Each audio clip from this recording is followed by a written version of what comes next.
فرماندار سنتکوم براد کوپر پسنا تیما کشتی افروکلگر ابراهیم لینکلن دده. نووسینگەی سەرۆکوەزیران و ماڵی بەرپرسی پاراستن لە هەرێمی کوردستان بە فڕۆکەی بێفڕۆکەوان کرانە ئامانج. فشار الإيراني لسر حكومة عراق بو بيتشكرنا بارتيين كردين روجهلات زيادة دبن.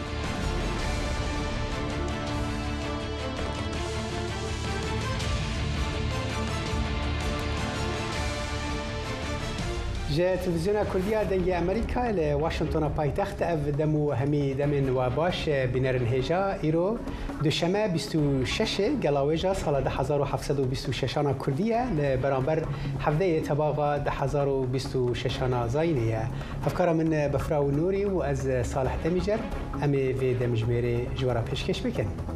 عزیزان لەم بەرنامەیەدا لەگەڵ ئێوە پێداچوونەوە بە گرنگترین هەواڵ و پێشاتە سیاسیەکانی ئەمریکا ناوچەکە و جیهانیشدا دەکەین لەگەڵمان بمێننەوە.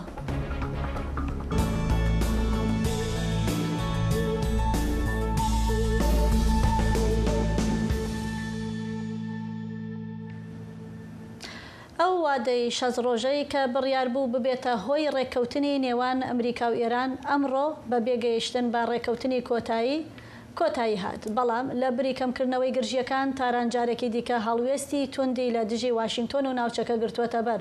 دۆناڵد ترامپ جارێکی دیکە جەختی لەوە کردەوە کە ئەمریکا ڕێگە بە کۆماری ئیسلامی ئێران نادا چەکی ئەتۆمی بەدەست بهێنێت.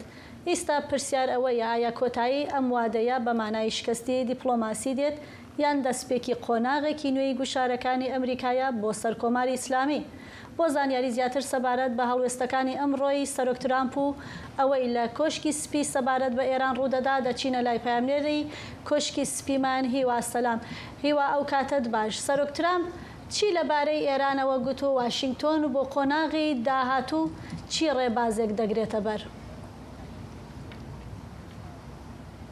ئەو کاتت باش بەفراو. دۆناڵد ترامپ سەرۆکی ئەمریکا قسەی بۆ ڕاگەیاندنەکان لەبارەی ئەوەی کە قۆناغی داهاتوو هەنگاوی داهاتوویان بەرامبەر ئێران چییە؟ دۆناڵد ترامپ گوتی کە ئێرانیەکان قومار بە وڵاتەکەیانەوە دەکەن، قومارەکەشیان دۆڕاندووە سەبارەت بەوەی کە ئایا کات درێژ دەکاتەوە چەند ماوە دادنێت کاتەکە چۆن دەبێت. ئەو گوتی من هیچ پەلەم نییە، ئەوەی کە دەبێت پەلەی بێ ئێرانیەکانە، چونکە گەمارۆیەکی ئابووری تونمان خستوورەتە سەر لە دەریاوە ناهێڵین هیچ شتێک بۆ ناو ئێران دەرباز بێیان لە ئێران بچێتە دەرەوە.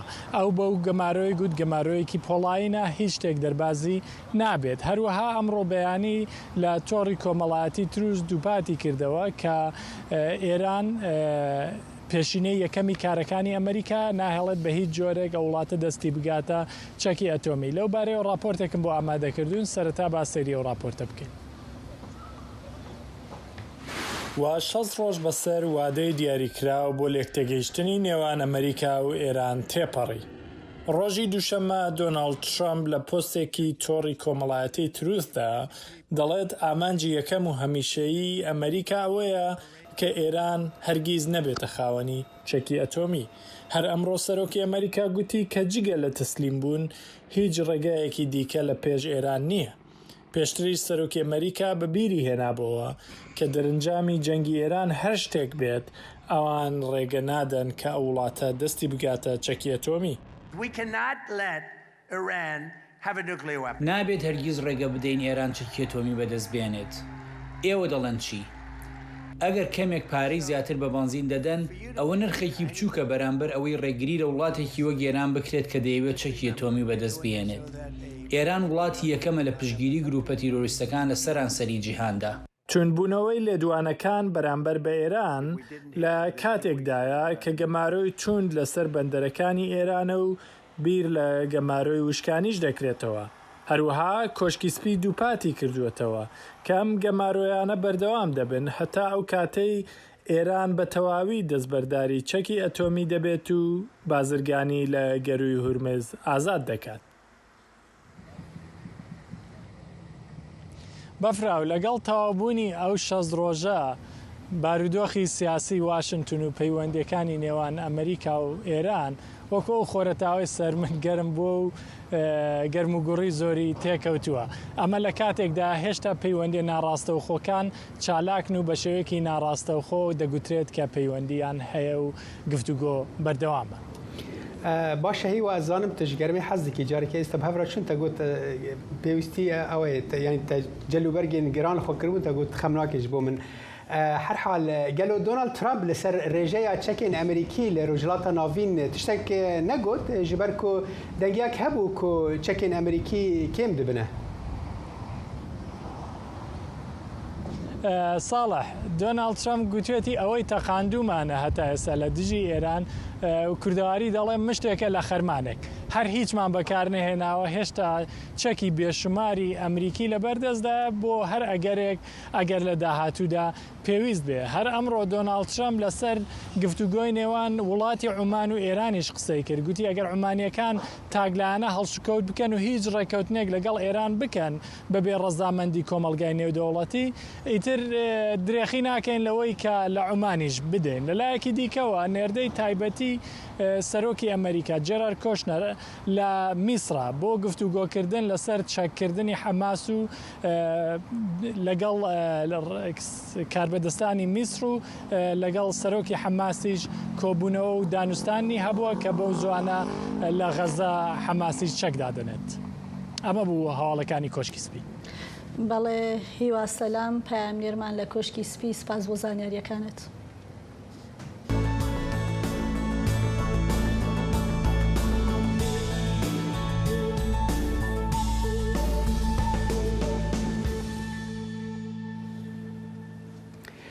فەرمانداریە ناوەندیە ئەمریکای سنتکۆم دەبێژە کو کەشتیە فرۆکەلگر ئەبراهام لینکن کو زیاتری 260 ڕۆژن لە ڕۆژهەڵاتە ناوین دە خزمەتێدایە لە گۆڕ کەشتیên dinên ئەمریکی خودی ئامارên herî nizmên pirsgirêkên tenduristiyên derûnî ji bo bêhtir zaniyarî em niha diçin cem pemnêrê dengê Amerîkayê Wezareta Derve Soran Xatirî dem baş Soran فەرمانداری سنتکۆمê براد کوپەر چ دەبێژە؟ بەڵێ ساڵح براد کوپەر فەرماندای سنتکام واتە فەرماندەی ناوەندی سوپای ئەمریکا لە ڕۆژهەڵاتی ناوەڕاست هەفتەی ڕابردوو سەفەرێکی کرد بۆ ناوچەکە لە چەند وڵاتی ناوچەکە دیدارێکی و هەروها سەردانی کەشتی فڕۆکە هەڵگری ئابراهام لینکۆلنی کرد. پاش ئەم سەفەرە ڕاگەیاندراوێکی بەڵاو کردوێتەوە دەڵێ ئاماژەی بۆ کردووە کە ئەمریکا لە ئێستادا 11 کەشتی فڕۆکە هەڵگری لە شوێنەکانی دیکەی دنیادا هەیە و بەراورد بە ئەو کەشتیانە ئابراهام لینکۆلن کەمترین حاڵەتی کێشەی دەرونی هەبووە لە نێو ئەو کەسانەدا کە لەسەر کەشتیەکە کار دەکەن واتە لە بەراورد لە کەشتی فڕۆکە هەڵگرەکانی دیکەی ئەمریکا ئەو کەسانەیە لە ناو کەشتی ئابراهام لینکۆلن کار دەکەن باشترین حاڵەتی نەفسی و دەرونیاندا هەبووە. لەگەڵ ئەوەشتا براد کوپەر جەختی لەوە کردوێتەوە کە ئەمە بە واتای نەبوونی کێشە نیە بەڵکو ئەرکی دەریایی درێژخایەن قورس و کارێکی تاقەت پڕووکێنە. براد کوپەر هەروەها ستایشی ئەو کەسانەی کردووە کە لەسەر کەشتیەکە کار دەکەن و ستایشی ئەرکەکانی کردووە وتیوە لە ئەرکەکەیان بەردەوام بوون و هەروە لە گەڕانەوەیان بۆ ئەمریکا خوازیاری سەفەرێکی ئەمن و بێوەی بووە بۆ ئەوان. براد کوپەر هەروەها وتارێکی لە ڕۆژنامەی واڵ ستریت ژۆرناڵیش لەسەر ئەم سەفەرەی بەڵاو کردوێتەوە بەتایبەت لەسەر کەشتی فڕۆکە هەڵگری ئابراهام لینکۆلن دەڵێ کە ئەم کەشتیە 260 ڕۆژ لە ئەرکدا بووە کە 150 ڕۆژی لە ناوچەی جەنگیە بووە. ئەم کەشتیانێ کەشتی فڕۆکە هەڵگری ئابراهام لینکۆلن و ئەو کەشتیانەی کە لەگەڵین ڕۆڵێکی گرنگ و بەرچاویان هەبوو لە ئۆپراسیۆنی سەربازی ئەمریکا دژی حکوومەتی ئێران و هەروەها لە ئۆپراسیۆنی گەماروی دەریایی بەندەرەکانی ئێراندا. بە گوتەی سنتکام ئەم کەشتیە زیاتر لە 200 درۆنی حکوومەتی ئێرانی خسووەتە خوارە و بە سەدان پێگەی حکوومەتی ئێرانیشی لە ناو ئێران کردووەتە ئامانج.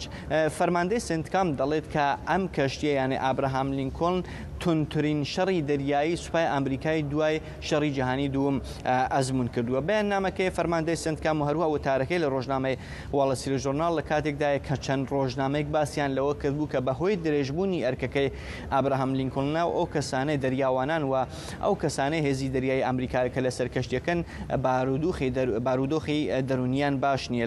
لە کاتێکدایە کە فەرماندەی سنتکام براد کوپەر و هەروە وەزیری جەنگ پیت هێگزێت ئەم هەواڵانیان بە تەواوەتی ڕەت کردوێتەوە. بە پێ راپۆرتەکان بڕیار وایە کەشتی فڕۆکە هەڵگری جۆرج واشنگتن لەجێ کەشتی ئابراهام لینکۆڵن بێتە ناوچەی ڕۆژهەڵاتی ناوەڕاست و جێگیر بێت. کەشتی جۆرج واشنگتنی یەکێ لە گەورەترین کەشتیە فڕۆکە هەڵگرەکانی ئەمریکایە کە بە سوتەمەنی ئەتۆمی کار دەکات و لە ساڵی 1992ەوە خراوەتە خزمەت. بە پێ ئەرکەکەی بە پێ جۆری ئەرکەکەی ئەم کەشتی دەتوانێت 60 بۆ 90 هەلیکۆپتەر و فڕۆکەی جەنگی لە خۆیدا هەڵبگرێت و بڕیار وایە لە ڕۆژهەڵاتی باشووری ئاسیاوە بێت بۆ ڕۆژهەڵاتی ناوەڕاست.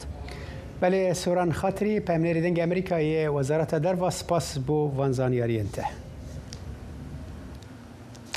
بله جارید کوشنر امرو لأورشلیم لگال بنیامین نتانیاهو سرگ وزیرانی اسرائیل کوبویه و هر وها نیکولای ملایدینوف نرده امریکا بو غزه و تونی بلیریج لو دیدار دا آماده بون. سرنجی سرکی کوبونوکا پلانی دانالد ترامپ بو پلانی آشتی لغزه بتایبتی پرسی چک دامالین حماس و کشانوی قوناغ بقوناغی هێزەکانی ئیسرائیل لەو کەرتە نەتانیاهۆ پێشتر دژایەتی خۆی بۆ نەخشەڕێگای 15 خاڵی کە لەلایەن ئەمریکاوە پاڵپشتی دەکرێت ڕاگەیاندە بوو جەختی لەوە کردبووە کە ئیسرائیل ناکشێتەوە تاوەکو حەماس بە تەواوی چەک نەکرێت. هەروەها باسی ئەوەی کردبوو بە مەرجێک هێزەکانی لە با بڵین لە ئیسرائیل لە کەرتی غەزە دەکشێتەوە کە چەکەکانی حەماس بە چەکی ورد و بە چەکی گەورە و قورسیشەوە لە ئەو گروپە کە ئەمریکا وڵاتانی ئۆروپا بە تێرۆریستی دەزانن بە تەواوی لە حەماس وەربگیرێت. زانیاری زۆرتر لەم راپۆرتەی فاتمە سندی هاوکارم دەبینین. جوینا دانوستادنگری ڕۆژهەڵاتە ناوین جارێد کوشنەر دەگەل سەرۆکوەزیرە ئیسرائیل بنیامین نەتەنیاهو گو نێزیکی سێدەم ژمێرم vekêşa di demekê de hat ku li hevhatina girbesa bajêrê Xeze mijare. Lê Netanyahu neqayîle nexşeya bazdexaliya aliyê Emerîka ve hatiye dariştin qa bipejirîne berî çûna Kushner serok Trump ragihandinek hebî. شر لغزه به دومانی کاتو اگر حماس چکان ندینه دگلک گران لسروان را وسته چونکو دهرشکین سروان. دهی یک شنبیل مصری کوشنر با دو دم جمیران لگل سروک حماس خلیل الحیه کومبی لدمکی کو امریکا رجده نقشه ریا دارشتی بکود قناغا جیبجی کرنه دا مجار پر گرنگه چونکی جیانا 2 میلیون فلسطینیان لغزه سرجنو آوا کرنا باجره به شرق کاولبی هر وسا کنترل کرنا دوره دوی بینه چاره سر کرن. حماس قایل بویه چکان دینه و با آوائه کی بلند جناف بجی گران دخوازه که اسرائیل رازی بکن لحفاتن امضا بکه لپیخامد کارا کرنا لجنه آشتیه. اسرائیل دبیجه حتی حماس به تمامی خوابی چک نکه جغزه در ناکوه و گلک لوی قناغ آسیه. نهادم 6 جساد کنترل باجر غزه دبن دست لشکر اسرائیل دایه و گفو گرانجی بردوام دکه جبوی ورگرتنا توایا باجری. لگو راگهاندنا جافگهنین دیپلماسی و جدرین برنیاسن پلانه ده جوینا گلپش درگهن گرتی دا بریوچو سر وزیر بری بریتانیا تونی بلیر و ریو بری لجنه آشتیه نیکولای مالدانوف دگل نتانیاهو برهف بون هرچند قدم و دزج آلی حکومت اسرائیل و چرا گهاندنک نبی.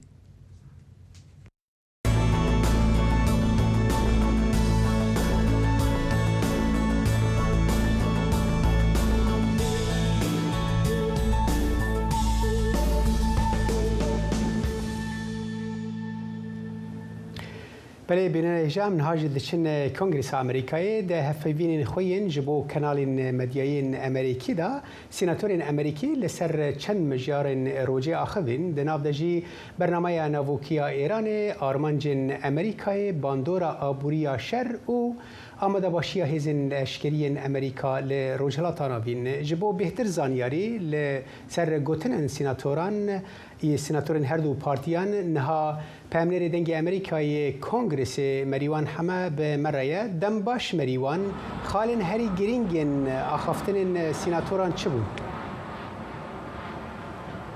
سلااو سەڵاح بەڵێ بەرنامەکانی ڕۆژی یەکشەممە بە تایبەتی بەرنامە سیاسەکان لە بەیانیانی ڕۆژی یەکشەممە سەرچاوی زۆر سەرەکیم بۆ لە خەڵکی ئەمریکا کۆی گرنگی سیناتۆرەکان و ئەندامانی کۆنگرێسن لە ئەمریکا تا لەو ڕێەوە پەیامی خۆیان بۆچوونەکانیان بە خەڵک بدەن لە بەرنمەکانی دوێنەیە بە تایبەتی یەکێک لەو ئەندامانی کۆنگرێس دانبیکن بوو کە ئەندامی پارتی کۆماریە و هەروەها ئەندامی یەکێکە لە ئەندامە پایەبەرزەکانی لیژنەی خزمەتی سەربازی لە ئەنجومەنی نوێنەران ئەو لەیەکی لە بەرنمەکانە پشگیری خۆی دووپات کردەوە بۆ ئۆپراسیۆنە سەربازەکانی ئیدارەی سەرۆک ترەمپ دژی ئێران و هەروەها جەختی لەوە کردەوە کە ئامانجی سەرەکی حکوومەتی ئەمریکایە و هەروەها کۆنگرێس کە ئێران نەبێتە خاوەنی چەکی ئەتۆمی لە هەمان کاتدادانی بۆدانا کە بە تەبیعەتی حاڵ کردەوەیەکی سەربازی لەم جۆرە بە تایبەتی لە پێگەی ئەو ناوچەیە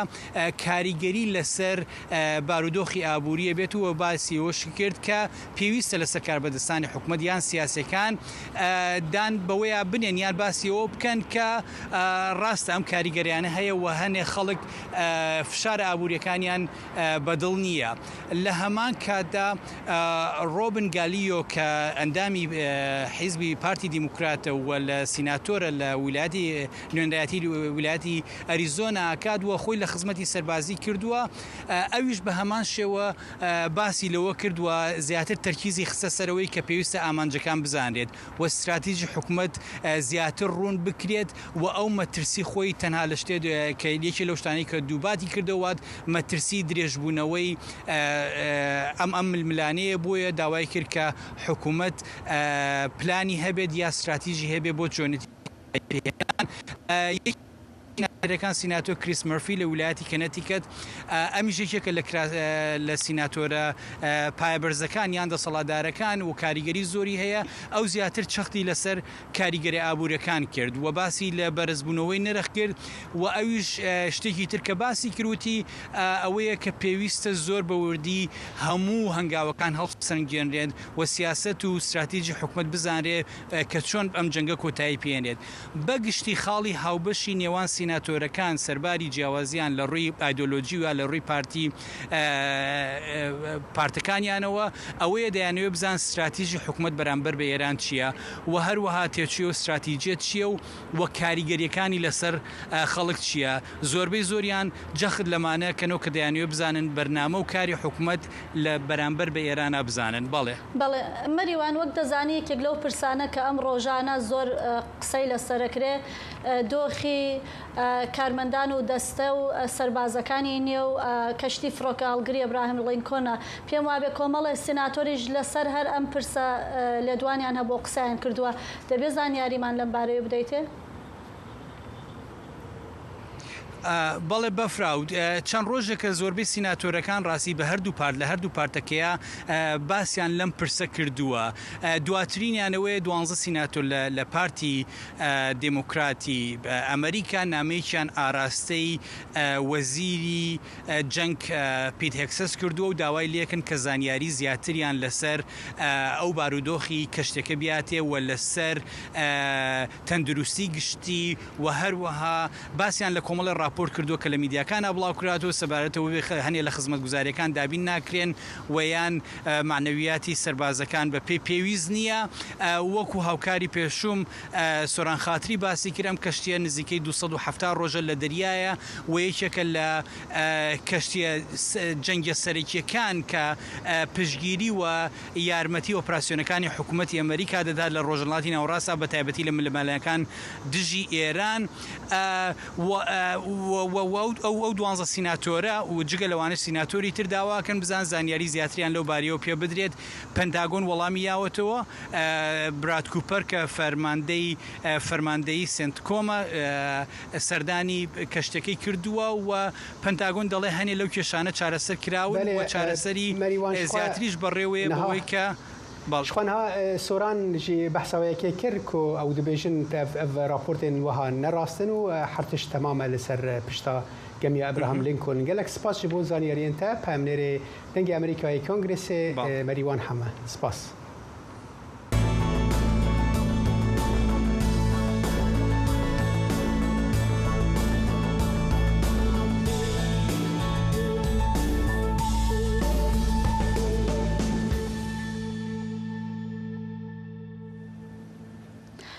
دەچینە هەرێمی کوردستان بەیانی ئەمڕۆ بە کاتی هەرێمی کوردستان بە 2 درۆن هێرشکرایە سەر نووسینگەی تایبەتی سەرۆک وەزیران یاریمی کوردستان و شوێنی حەوانەوەی بەڕێوەبەری ئاژانسی پاراستن.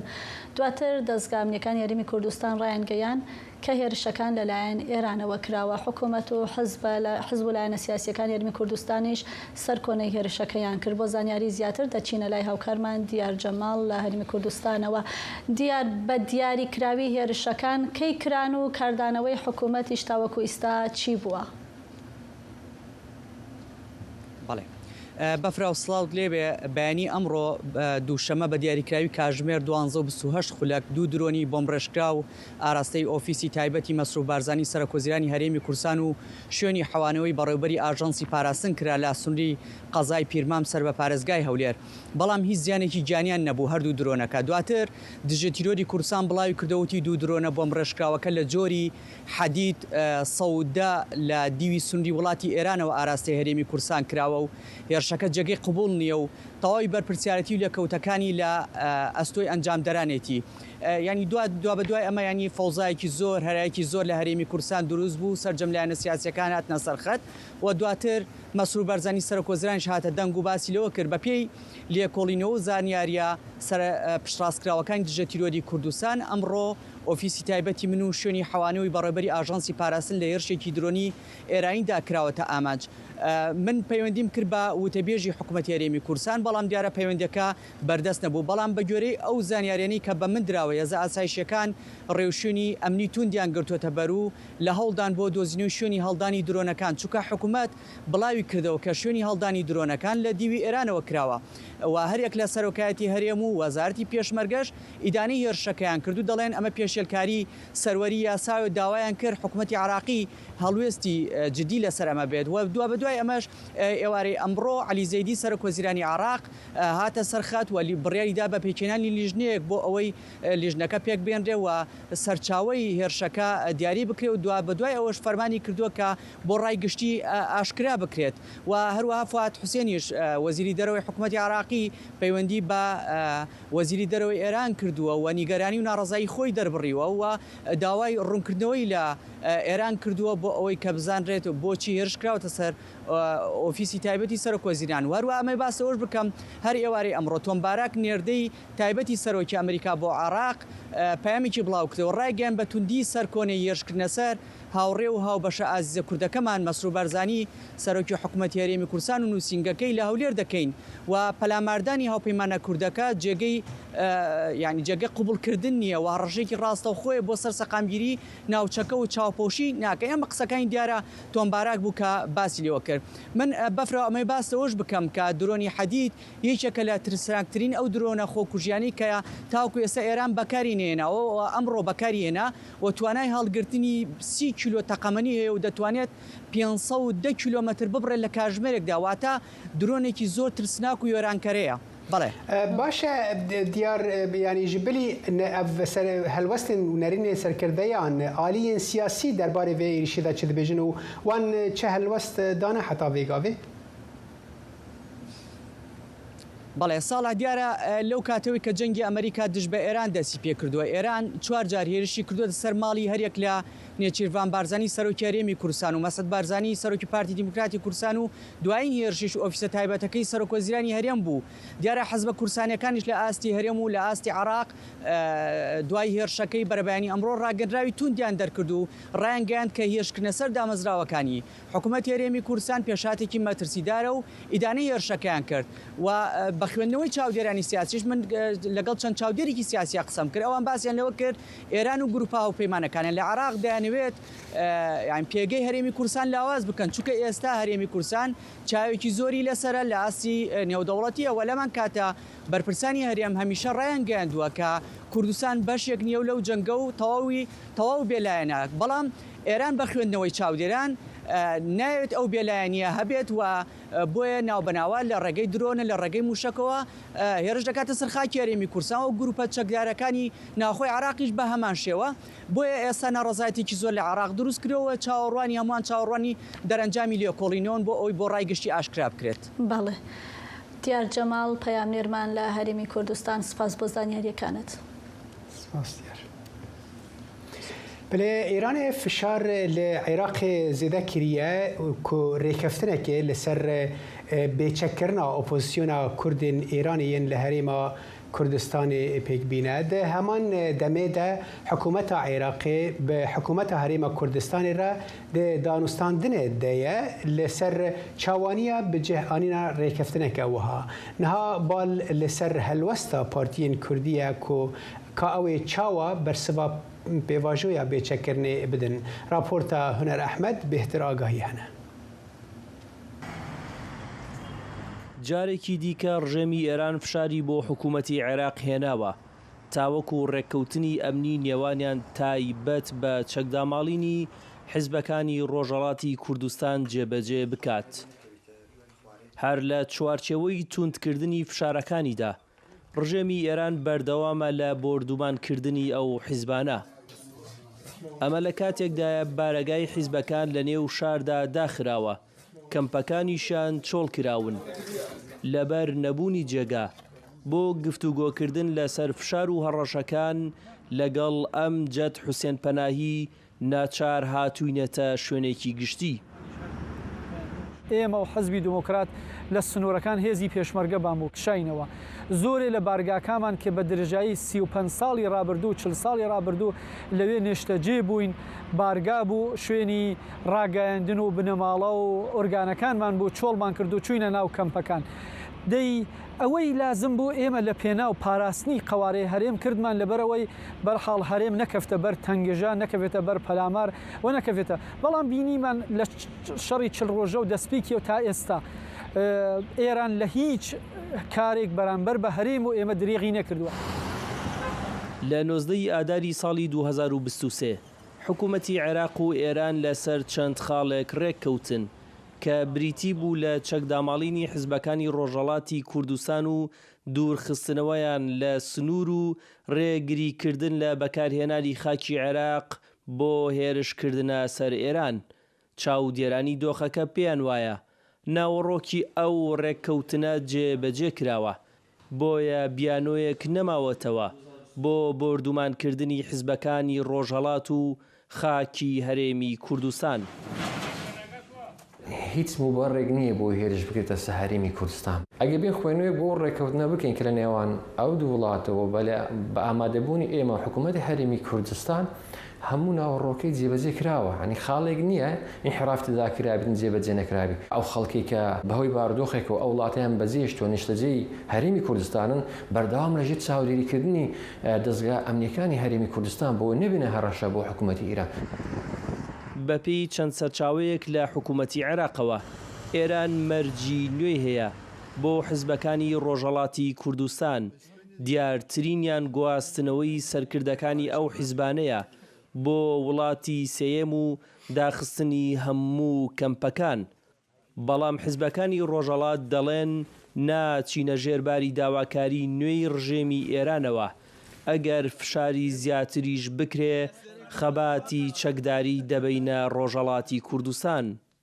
هونەر ئەحمەد بۆ دەنگی ئەمریکا هەولێر.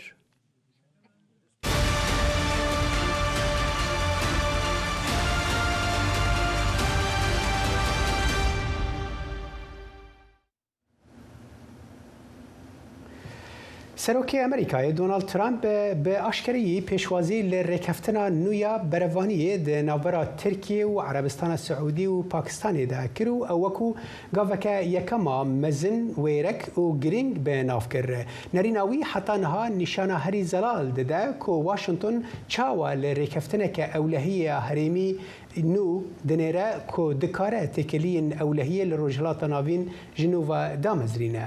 هەفکارە مە ئۆزلام یاساک بهتر زانیاری هەنە. Ji dema îmzakirina peymana bêrîvaniyê ya hevpariya Mekkeyê yek ji pirsên sereke ev bû gello evê Washington çawa bertekê bide. Herî dawî Serok Donald Trump helwesta xwe eşkere kir. Trump got ku ew ji ber îmzakirina peymana di navbera Tirkiye, Erebistana Sûdî û Pakistanê pir kêfxweş e.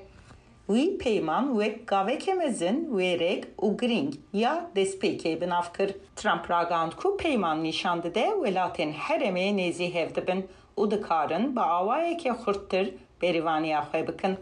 پیمانا کو ده هفته تباغه ده لمکه هات امضا کرن دناویرا سیو هفکارین گرینگین امریکای ده مکانیزمایی که بریوانیه یا هفپار آواده که لگور پیمانه erişeke çektari ya dici yek jivan velatan ve vek erişek dici her se velatan vere ditin.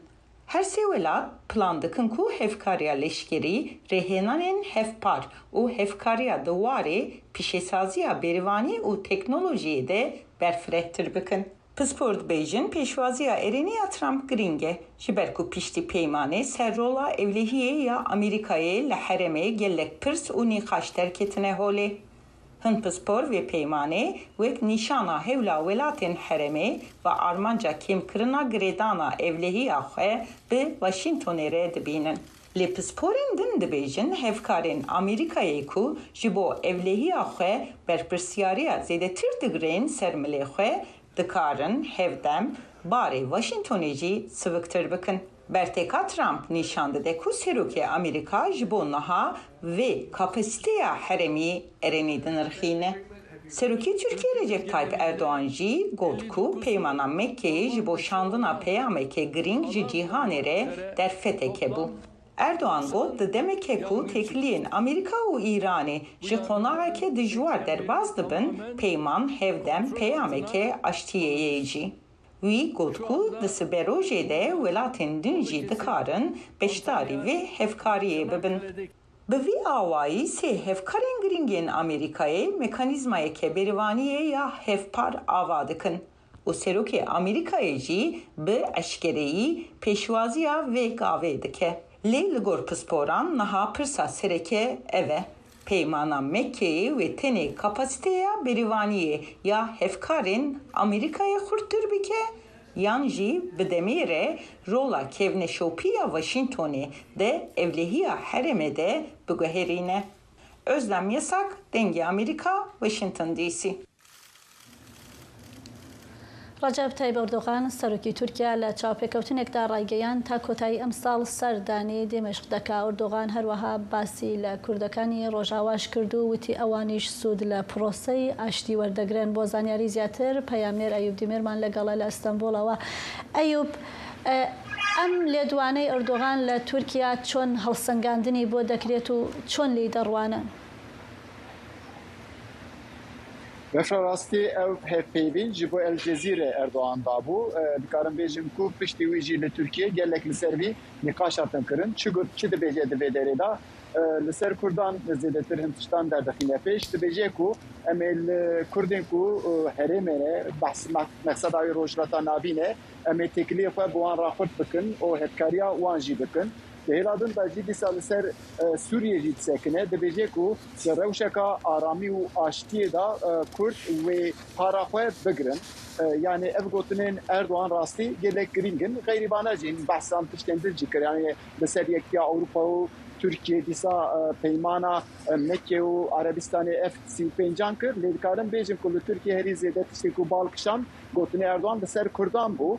Me ev yek li gel Kurdan jî qise kir. Yani hin siyasetmedar pisporê Kurdan yani ew dibêjin ku gotinên Erdoğan belê girîng e lê lazim e ku Erdoğan para Kurdan çiye bana dîtbar nîşan bide. Di aliyê din da jî demên din da jî gotibûn lê gav nehatin avêtin hezê girîng e ku were cî kirin. باشه ایوب یعنی ترکیه چند روزان بره سیپان همو کنها جیگری وزیر بروانی سوریه ج لیستا ترور درخست گلو اوجی د چارچوبه افغان خافتن نهای اردوغان ده و یانجی تشتکیدن هيا سال راستی ببینه و منو نکاره جهودنی خود بکله او هر دو جهودنی هنگی جدانه لیدی ساجی به هوا گریداییه جبو کو سپان همو د لیستا تروریستی یا ترکیه دا بو و وزارت در یا ترکیه جی 20 میلیون جبو وی وقتان بو هرکی وی بینه و خلات بده ایرو ام دبینن کو یعنی او لیستا تروریستی دا درکتن دبی والida جهن نرین هنه دبیجن کو ادی ترکیه یعنی لگل سوریه و پیاندی و خزیدت که سپان همو جی د وزارت برگریه دا دبی پروژن پیشیام دا او جی به وان درنا لازمه جی تروریستی لیستا تروریستی درخینن یعنی ترکیه کاری خو آسانتر بکه یعنی ev gotunun ciheye lebebe ne verin ser Suriye legal Kurdan cihe ev gotunun Erdoğan tebayü hatta ko embedin berçav yani geridanek merov dikare bece ko heye. Başa Eyüp pirsek edin ez xwazim bikim gelo tinavên din hene ku medya Tirkiye'de bahs bike demin pêşta ez nizanim yani kesekî wek Mazlum Abdî ji lîsta terorê ku Tirkiye gelek ji wan xistine lîsta terorê derxin demin pêşta karidin serdana Tirkiye bikin tiştekî wiha di nav medya Tirkiye'de tê qal kirin? راستی مدیا ترکیه پیشتی که سپان همو جلیستا تروریستی هاته درخستن رخنه زیادتر لسر دستلاتی کرن به دستلاتی دبی واری دا دخوازه کو پیوندی خپل لسر سوریه و کردن سوریه هناکی خرد بکیه یعنی تشتانه ام دکارم بیجن که ناو مدیا ترکیه هیه لی کسین که دلیستا تروریستی دا جی دگرن جبوان ام بیجن کی به چل و حیانات تشتکی وسا ببر انج دیار در مخصلتش لی رنگی که وسا ام دکارم بیجن که هدی در کله اولی بله ایوب دمیر پامنر ما استانبول سپاس بو وانزانیاریته بله بینر هجا دوی درباره دجی ام بیجن هفکاری ما ایوب دمیر راپورتک آماده کرد درباره که اف قانون ام بیجن چارچوبی چاوا دکاره باندور دناو ام بیجن گرتین کردن د زندان ترکیه دا بکه به سری وان دجی صلاح الدین دمرتاش کو نهاد زندان ده ابو چند سالن کام به هفرا راپورتا ایوب دمیر تماشا کن Meclis Komisyonu bunu tespit etmiş. Kanuna çerçeve li ser gelek nikaştên kirin. Hevserokê giştî yê Dem Partiye Tuncer Bakiran ragihand ku di destpêkê da nêzîkî 3900 kes dê ji girtîgehê derkevin. Lê di nav van kesan da gelo hevserokê giştî yê berê Selahattin Demirtaş wê bibe an na. Li ser vî yektiyekçî nîne hukuknas gülseren yolerî ji dengê Amerîkayê ra ragihand ku herçiqaskê masî di nav vê kanuna çerçeveyê da bibe jî lê derketina kanûnê giring e. Ji bo berdana Selahattin Demirtaş'î nêrînên xwe wiha ragihand. Bu yasa maalesef bu belirsizlik durumunu aşmış değil. Ev kanuna çerçeveye bêtir ji bo kesê ku di destê wan de çek heye û ew çek berdin hatiye sazkirin. Kesên ku di qada demokratîk û sivîl de ne di vê derê cî nade wan. Ev jî derî ji niqaşan re vedike. Gelo Selahattin Demirtaş, girtiyên Doza Kobanê, girtiyên Parka Gezî û yê din wê ji bê kanûnê feyda bigirin an negirin. Evana hemû ana di nav neqaşekê de ne û ev kanûn jî evana tevahî kire der û cî neda. Di warê hukukê da yolerî vê kanûyê gelek kêm dibîne ji ber ku kesên ku li serê çiyê ne, yên ku li sürgûnê ne, yên ku li girtîgehê da ne, ev kanûn tevahiya wan nahewîne. Li gorî yolerî ev jî rêya şîrovekirinê vedike. Ama aynı zamanda çalışacak olan yine yasa gereği. Herçiqas komisyon jî vê kanûnê binirxîne lê em di warê hukukî de nikarin tiştekî bêjin. Ji ber ku ev kanûn hem ji nediyariyê re û hem jî ji şîrovekirinê re rê vedike. Ji bo navî jî rengê siyasî ji rengê hukukî zêdetir di nav vê kanûna çerçeveyê de xwe diyar dike. Lêkolîner û pispor jî dema rewşa Selahattin Demirtaş didin berçav ew girtina wî ji hukukê zêdetir bi çavekî siyasî dibînin. Ku lêkolîner Tacire Bektaş jî yek ji van e. Selahattin Demirtaş'la ilgili açık. Ji bo ku Selahattin Demirtaş di girtîgehê de bimîne di hincet nîne. Lê heke ew heta niha jî nehatiye berdan sedem siyasî ye. Bi kanûna çerçeveyê heke dixwazin hin pirsgirêk werin çareserkirin pêdiviye ku Demirtaş li derve be. Lê ya ku ez dibînim bazarkirinên siyasî hê didomin. Tê ragihandin ku li ser 75,000 kesî bi eşkere li ser 50,000 kesî jî bi awayekî veşartî lêpirsin û darizandin heye. Pêdivî tê dîtin ku kanûna çarçeveyê vana hemû bigire navxwe. Lê li gor hukuknasan vana tevahî li derî vê kanûnê dimînin. Eyüp Demir, Dengê Amerîka, İstanbul. پرسیارە گەورەکان لە واشنگتۆن دەدرێن. لە کۆنگرێس ئێمە لێرە پرسیارەکان دەخینە بەردەم دەسەڵاتدارانی ئەمریکا. لێرە لە وەزارەتی دەرەوەی ئەمریکا. زانست لەگەڵ زانیاری سەرنجڕاکێشەکان. نەرنێن جیاواز لە دۆ ڕوودانە. خوێندەکانی ڕۆژوو ڕاو بۆ سوونەکانی ئێوە. بەشی کوردی دەنگی ئەمریکا ئامادە لە ناوەندی ڕووداوەکاندا. نوچەیەن واشنگتۆن بلەز و هورگیلی دگهینن وە.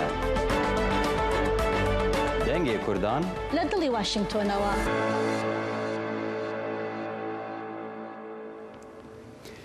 بله بنر هجام نهاجی دچن باجار قامشلویه که چند روزی دن سال وگرا 100 سالی دامزراندن وی باجاریه و تمام بحثا قامشلو دکن نویسکاری کرد کنی رشت بالامه که وی رول که بر بچاو ده پاراستنا فلکلور و دیروکا کردی ده لیستیه و یک جوان کسانه که ناوین وان به دیروکا باجار قامشلو و میراته بدرخانیان و گریدای مایه ده سال وگرا 100 سالی آوا کرنا قامشلو ده پیامنیر دنگی امریکایی امجد کرد و سردانوی کرو او راپورت تایبت آماده کرد. ناوی کۆنێ ڕەش بۆ ئاوایەکی ڕاستەڕاست bi dîroka bajarê Qamişloyê roj ava girêdayî pirtûka navdar ser cîografiya Qamişlo ji sala 2030 ve 5 caran hatiye çapkirin. Di 100 sala avakirina Qamişlo de wî tiliyên xwe li ser bîranînên hevalên xwe yê navdar Mîna Mihemed Şêxo û Seîd Yûsef hiştine û mîrateya hosteyê xwe yê mezin Cegerxwîn diparêze. و بشتي سيدايا جاكرخوين صالح حفتي وحفطاده حفتي وحشتاده مالاوي شام وبيروتي هات قامش وهات شون جم دقولاو كردي جار كي مشي برسيم قال سيدا تقلكي بكرمانجي زاني بنفيسيني يا بعربي باعتبار ملاكي دو أصدع علمي ملي دو أصدع علمي دي زماني عربي دي بهلوان لمناري وبشيشي قول كردي و بري مدى كردي هنجي مجي دست بنفيساندنا كردي كر ومدى سروي شوبي ناوی کۆنێ ڕەش سلمان ئۆسمانە ئەو di sala 1953 de ji dayîk bûye di sala 1977 de ji bo xwendinê çû Almanya Rojava lê hezkirina ji çand û zman re ew vegeran bo welat da ku jiyana xwe ji nivîsînê re terxan bike ku navê wî kۆnê reş ji nîşana sîmbola kۆnê reş di folklorê de û ji hezkirina cîranekî wî hatibû girtin. احمد شو اودي ناوي احمد ناوي كالكي مشي احمد بو رابو خلكي ايه قنديه قروشتي قو مختار قو با احمد كوني رشحات بقرف وبدمير ناوي لقباوي بو كوني رش ومشي حاجه كري او كوني رش جلي او مريالي بو كراسي وي ودربيتشيك وإيلكي وينا وكمو كولوزي ويجي الرش بو لسري وينا بو وتشيروك وتشيفانوكي كردي قلكي زانين جبر ویکی مخص جنابی مکونی رش. بزیدتری 33 پرتوک و لیکولینن تومارکری کۆنێ ڕەش بویە چاوکانیە سەرەکە یا دیرۆکا ماڵباتە بەدرخانیان و دۆزا میر جەلادەت بەدرخان لەگەل وەشاندنا کۆڤارە گورزە گول di navbera 1989 و 1992 de xelatên navdewletî û xelata şerefnameyê ji Vîyennayê di sala 2020 de نشانة خبطة ويا بيراوستانة. حضرنا صح اشتينا هم الدوسكي وخدي عبد الباقي حسيني أوجي أبين داري زماني كردي أم تفقين قام كوفاركي فلوكلوري تشاندي أم بوشين و نيروزا حضرنا صدو حشتينا هذا هجمارة يكيش كوفارا غورزقول ما بلاكر بكرديا لاتيني و فلوكلوري تشاندي. Di nava baxçeyê mala Cegerxwîn de li Qamişlo û li ser gorawî kۆnê reş disekine da ku soza dilsoziyê ji nû ve nû bike. Serdana gora mamosteyê xwe di salvegera sediya Qamişlo de çîroka berdewamiya nifşekî ye. Kopênûs û nasnameyê nedan destê ji bîrkirinê. Emcid Kurdo, dengê Amerîka, Qamişlo. دەگەڕێینەوە سەر هەرێمی کوردستان و پەیوەندیەک ئاڵۆزەکانی نێوان ئەمریکا و ئێران هێرشی فڕۆکەی بێفڕۆکەوان بۆ سەر هەولێر و گوشارەکانی کۆماری ئیسلامی بۆ سەر بەغدا بۆ چەکداماڵینی حزبەکانی ڕۆژهەڵات دوو پێشاتی جیاواز و جیا لە یەک نیەن بە تایبەتی لە دۆخێکدا کە جارێکی دیکە گرژیەکانی نێوان ئێران و ئەمریکا تا دێت چڕتر دەبێتەوە لە وەڵامی ئەم هێرش و فشارانەدا وەڵامی هەرێمی کوردستان تا ئێستا تەنها سەرکۆنەکردنی هێرشەکان و جەخکردنەوە لەسەر پاراستنی سەقامگیری بووە. بەڵام بۆچی لە ڕاستیدا هەولێر هەنگاوی جدیتر ناگرێتە بەرایە حکوومەتی هەرێم لە گرتنەبەری ڕێوشوێن بۆ ڕوبەڕووبوونەوەی تاران سنووردارە یا ئەم بێدەنگیە بەشێکە لە حیساباتی سیاسی بۆ ڕێگریکردن لە ململانەی ڕاستەوخۆ لەگەڵ ئێران؟ سەبارەت بەم پرسە لەگەڵ هەڵمەت پاڵانی شارەزای سیاسی لە ڤانکۆڤرەوە قسە دەکەین. کاک هەڵمەت، ئەو کاتت باش کۆماری ئیسلامی گوشارەکانی بۆ سەر بەغدا و ناوچەکە زیاد کردووە بۆ چەککردنی حزبەکانی ڕۆژهەڵات و تەنانەت هێرشی سەربازیش ئەنجام دەدا. بەڵام وەڵامی هەرێم بۆ فشار و هێرشەکان جگە لە سەرکۆنەکردن هیچی دیکە نەبووە. بۆچی هەولێر لە بەرامبەر ئەم فشارەدا هەنگاوی جدیتری تاوەکو ئێستا نەگرتووەتە بەر؟ بەڵێ زۆر سپاس بۆ میوانیتان. سەبارەت بە کێشەکانی بینی ئێران و ناوچەکە و هەرێمی کوردستان، هەرێمی کوردستان هەرێمێکە، وڵاتێک نییە، ویە هەمیشە لە مەترسیدایە کە ئەو دەسڵاتەی کە بەدەستی هێناوە لە دەستی بدا لە ناوچەکە. لەبەر خاتر ئەوە ئەگەر تۆ وڵات نەبی هەمیشە دەسڵاتت قبول نەکراو نییە لە بڵێم لە قانونی ئینتەرناشنەڵدا. بۆیە هەرێم دەیهەوێت ڕێگان نەدات کە ئێران یا هەر هێزێکی سەر بە ئێران هەرێم بکێشێتە نێو شەڕەکە و تووشی شەڕی بکات. بۆیە هەمیشە هەوڵ دەدات لە ڕێگای دیپلۆمەسی و لە ڕێگای قەناتی جۆرا و جۆر هەوڵ بدا کە شەڕ دوور بخاتەوە لە خۆی، چونکە شەڕکردن لەگەڵ ئێران لە توانای هەرێمدانیە و لە خانجازی هەرێمدانیە. باشە کاک هەڵمەت، ئەگەر بێت و تاران هەر ئاوا گوشارەکانی زیاتر بکات، هێرشەکانی چڵتر بکاتەوە، ئایا هەرێم یعنی بژاردەیەکی دیکەی لە بەردەمانیە جگە لە سەرکۆنەکردن یا وەکو چاوەڕوانی کۆمەڵگەی نێونەتەوەیی یان ئەمریکا بێتەوە شتانە؟ بژاردەی چییە هەرێم لە دۆخێکی لەم شێوەیەدا؟ بەڵێ هەرێم تا ئێستا وەک پێم وتی هەوڵی داوە لە ڕێگای قەنات دیپلۆماسیەکاندا و لە ڕێگای فشارهێنان بۆ حکوومەتی مەرکەزی بەغداد و هاوڕێکانی لە ناوچە بەتایبەتی ئەمریکا کە داوایان لێ بکاکە کە جوابی ئەو هێرشانەی ئێران بدەنەوە یا هەوڵ بدەن لە ڕێگای قەناتی دیپلۆماسی ئێران ڕازی بکەن بە ئەوەی کە فشار نەکاتە سەر هەرێم، هێرش نەکاتە سەر هەرێم.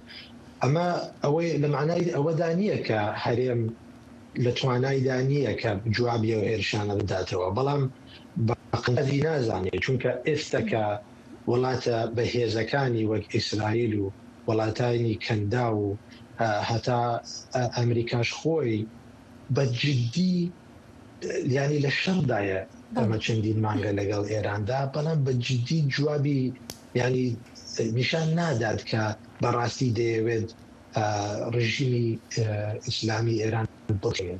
لەبەر خاتری ئەمە هەرێم سیاسی هەرێم نابێ سیاسەتێک بێت کە وای لێ بکە کە ببێت بە بەرێک لە جەنگەکە. ئەگەر جەنگەکە جددیتر بووە و ناوچەکە دەسڵاتە گەورەکان زۆرتر هاتنە مەیدان و هەرێمی کوردستانیش مەجبور کرا ببێت بە بەرێک لەوێ، ئەو کاتە مەجبور دەکرێت. بەڵام لەم قۆناغەدا زۆر خەتەرە هەرێمی کوردستان جوابی ئەو هێرشانە بە قورسی بداتەوە. وەیە پێگای خۆی دەناسێت و دەزانێت قدرەتی ئەوەی نییە و شەڕکردن لەگەڵ ئێران بە قورسی تەواو دەبێ، بۆی ئەتوانێت هەرێم لە ناو بووە. وەیە هیچ بە قانجازی نییە کە بە قورسی جوابی ئەو هێرشانە بداتەوە. بەڵام ئەگەر هێرش شەڕ گەرم بێت و بەردەوام بێت و ئەمریکا و ئیسرائیل و وڵاتانی ناوچە بە جددی بڕیار بدەن کە دەیانەوێت ڕژیمی ئیسلامی لە ناو بوون، ئەو کاتە احتمال هەیە خۆناغێک یا بڵێم مەیدانێک بکرێتەوە بۆ هەرێمی کوردستان بتوانێت بە شێوازێکی باشتر دیفاع لە خۆی بکات و لە مافەکانی خۆی. باشە کاک هەڵمەت بیانووی کۆماری ئیسلامی بۆ هێرشەکانی سەر هەرێم و هەروەها بۆ سەر حزبەکانی ڕۆژهەڵات ئەوەیە کە بە مەترسیان دەزانێت بۆ سەر سەقامگیری وڵاتەکەی و دەڵێت ئەمانە هاوپەیمانی ئەمریکان لە ناوچەکە و ڕەنگە ئەگەر ئەمریکا بیەوێ هێرشی وشکانی بکات لە ڕێگەی ئەوانەوە لە هەرێمی کوردستان و هێرشەکە ڕوو بدات. ئەمە تا چەند ئەم مەترسیە تا چەند جددیە یا ئێران هەر بەڕاستی ئەم مەترسیەی هەست پێ کردووە و ئەگەرە هەیە؟ چاورێکە حیزبە ڕۆژهەڵاتیەکان تا ئێستا بە هیچ شێوەیەک مەسەرەن توانیانوە ئەگەر گروهایەک بن یا هێزێک بن کە دەیانوێ کاری تێرۆریستی بکەن خۆیان توانی کاری تێرۆریستی بکەن. ئەوە بزوتنەوەی کوردەوە سەرا لە ئێراندا بوونی هەیە یەکجار کارێکی تێرۆریستی کارێکمان نەبینی وەک ئەو کارانەی کە ڕژی ئیسلامی جێبەجێ کردووە دژی کورد ڕۆژانە گەنجی کورد قەتڵ دەکات مامۆستای کورد زیندانی دەکات ڕێبەرانی کوردی شەهید کرد لە ئەوروپا کە هەوڵیاندا بە شێوازێکی ئاشتی خوازە کێشەی کورد شارەسەرکەن. کەواتە ئەم هەموو قسانەی کە بڵێم مۆساد و نازانم وڵاتەکانی تری کە دژی ئەمریکا جەنگ دەکەن دەیانەوێ و هاوکاری دەکەن لەگەڵ هێزە کوردیەکاندا و دەیانەوێ هێرش بکەن لەسەر ئێران. من ئەم قسانم پێ دروست نییە و پێم بە پراپەگاندایە لە ڕاستیدا پراپەگاندایەک خۆنە جش هەموو کوردێک کە کورد هەمیشە هێزێکە کە دەسڵاتە گەورەکان دایان بەرەکان بەڵام کورد هەمیشە ماف و داوای خۆی هەبووەوە بە هەزاران شێوە هەوڵی داوە ئەو مافانە بەدەست بێنێ بەڵام ڕژیمی ئیسلامی ڕێگای نەداوە هەمیشە شەڕ و ئاژاوی خواستووە بۆیە کوردیش مەجبور کراوە کە چەک هەڵگرێت و جوابی ئەو هێرشانە بداتەوە. بۆیە من پێم وانە ئەگەر ڕژیمی ئیسلامی لە ئەوەڵدا کە هاتە سەر دەسڵات بەڕاستی کردایە و ڕێگای بدایە حیزبی کوردی بە دروستی چالاکی بکات و مافی خۆی بەدەست بێنێ کورد هیچ مەجبور نەبوو ببێت بە ینی چەک هەڵگرێتیشی حکوومەتی ئێران. بەڵێ هەڵمەت پاڵانەی شرۆفەکاری سیاسی لە ڤەنکوورەوە سپاس کە ئامادەبوون لەم گفتوگۆیەدا.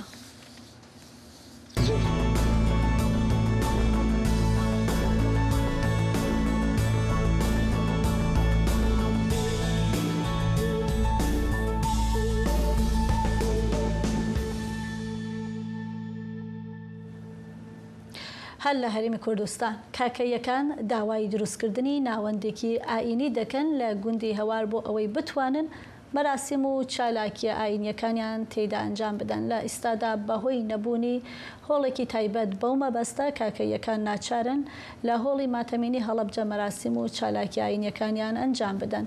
لەم راپۆرتەدا فەرهان هەورامی چاوێکی خستوەتە سەر داواکاری کاکەیەکان و ئەو کێشانەی بەم هۆیەوە بۆیان دروست بووە.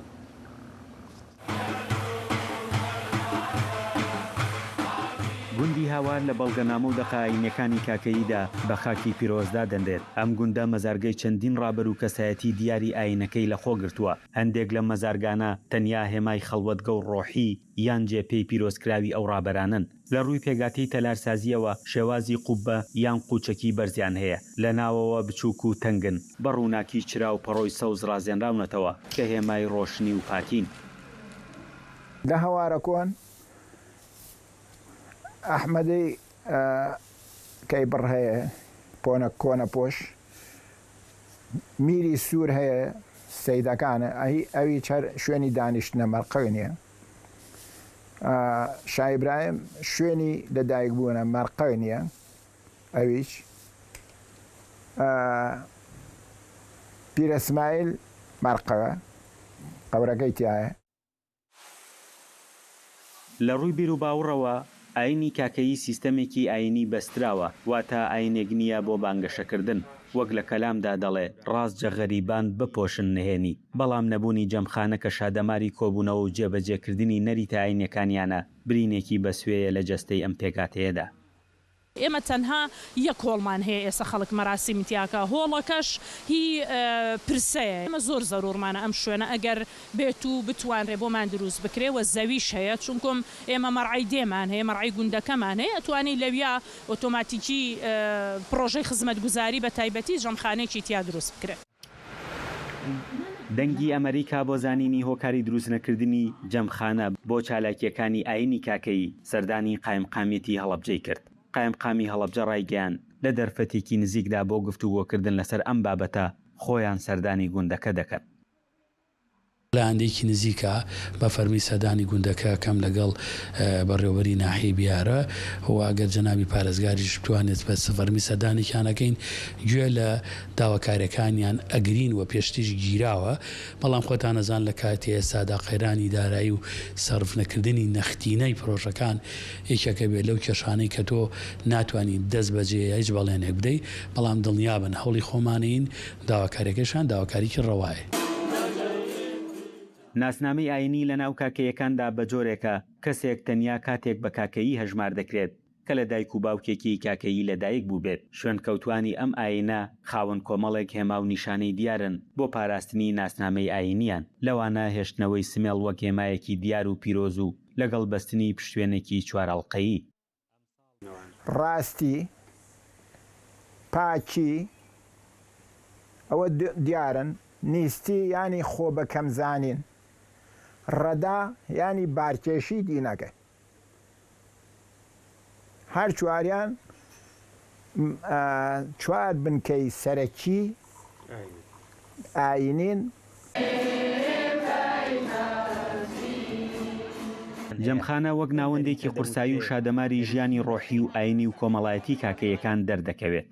لە ناو جەمخانەدا بەنجامدانی دانیشتنی بازنەیی خوێنەوەی دەقە پیرۆزەکان ژەنینی تەمبور و بەخشینی نەزر و نیاز سیستەمی بەهاکانی کاکەیی بەرجەستە دەبێت. گرنگی زاتی جەمخانە لەوەدایە هەموو جیاوازیە چینایەتی و دارایی و ڕەگەزیەکان دەسڕێتەوە و هەمووان بە یەکسانی لە دەوری یەکتریدا کۆ دەکاتەوە. فەرحان هەورامانی دەنگی ئەمریکا گوندی هاواری کاکەی نشین. بەڵێ ئەم ژێوەرژی دەچن باژارێ کۆبانیە و چیرۆکەکە سەرکەفتنێ ئەم دەزانن کۆ ڕۆژێن شەر و دێرپێچال لەسەر کۆبانیە باندۆر لەسەر خوێندەکارین باژێر کرد لێ تەوی وێژی هەن خوێندەکارین وەکو عەلی محەممەد قادر دە خوێندنا خۆدا بە سەرکەفتینە. راپۆرتا ڕدوان بێزار زانیارین بهتر دەبێت دەربارەی داهەنە.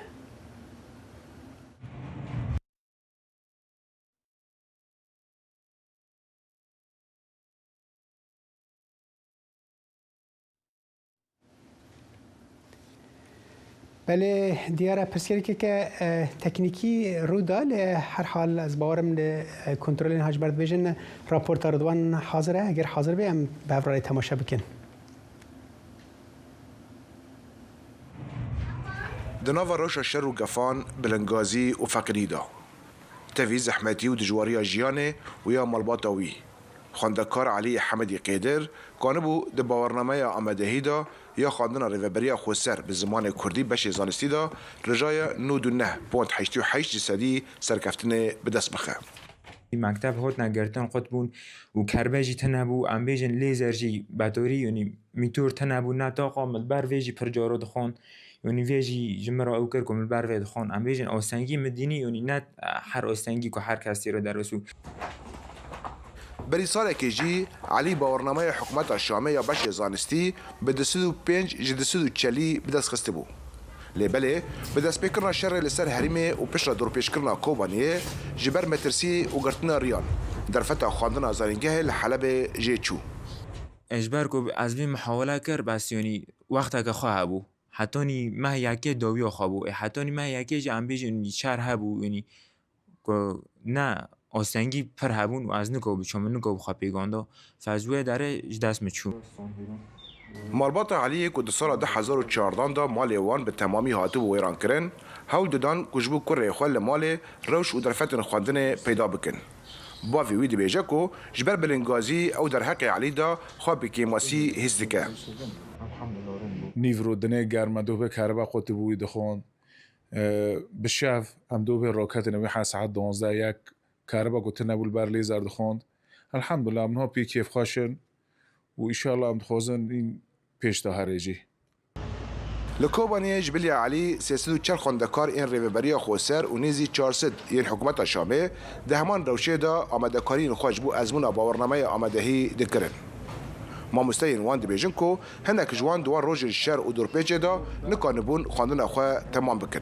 مورال ما كأستاذ داكت يعني نهم أو شاگرد تنه فلذلك يعني أدبيم قناعي من إيه سال كو درب اسكري علامات خوشواني أو بطلة يعني سروي رو تنانا طلاب وهناك جي پر تأثير كرن يعني پر تأثير كرن انسحابون نچون علي بله ام به وی چیروکا سرکفتنه دیگه داویا به برنامه ام هیویدارن که همی وقت و روزین و سرکفتن بن هر شاد و وقت 26 گلاوی جو هاتینه کوتایی تا شوکی تر خواتان